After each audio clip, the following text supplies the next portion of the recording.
আজি ঘৰতে হ'ব লগা হ'ল নাপিত কিয়নো এয়া মাৰ চুলিকেইডাল কাটিম বুলি ভাবিছোঁ মানে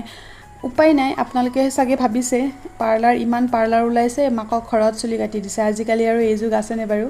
নাই জানো ময়ো কিন্তু উপায় নাই আমাৰ মা যে পাৰ্লাৰতে নাযায় মানে থ্ৰেডিং কৰিব হ'লেও বাৰটাত যাব আৰু চুলি কাটাব হ'লে আৰু যাবনে আৰু নাযায় ফেচিয়েলো কৰি পোৱা নাই ছোৱালীৰ দিনৰ পৰাই মানে মায়ে ষ্টাইল কৰি নাপালে আৰু এতিয়াও মানে চিম্পলকৈ থাকে সেইকাৰণে ময়ে ভাবিলোঁ ব'ল আজি ময়ে কাটি দিম পাৰ্লাৰত যাওঁ বল কৰি থাকিলেও নাযায় সেইকাৰণে ঘৰতে আৰু এনেকৈ চব কেঁচি ফণি লৈ কিনে এনেকৈ ট্ৰাই কৰিছোঁ আৰু চিধাকৈ ধুনীয়াকৈ কাটি দিছোঁ তলৰ বহুত পাতল হৈ গৈছিল চুলিখিনি বেয়া দেখা হৈ গৈছিল সেইকাৰণে এনেকৈ কাটি দিলোঁ ভাল লাগিছেনে আপোনালোকে জনাব আৰু আজি মিনি ভ্লগটো এয়াই আছিল আৰু মোৰ চেনেলটো যদি ছাবস্ক্ৰাইব কৰা নাই কৰি দিব লাভ ইউ অল শেষত দি দিছোঁ কেনেকুৱাকৈ কাটিলোঁ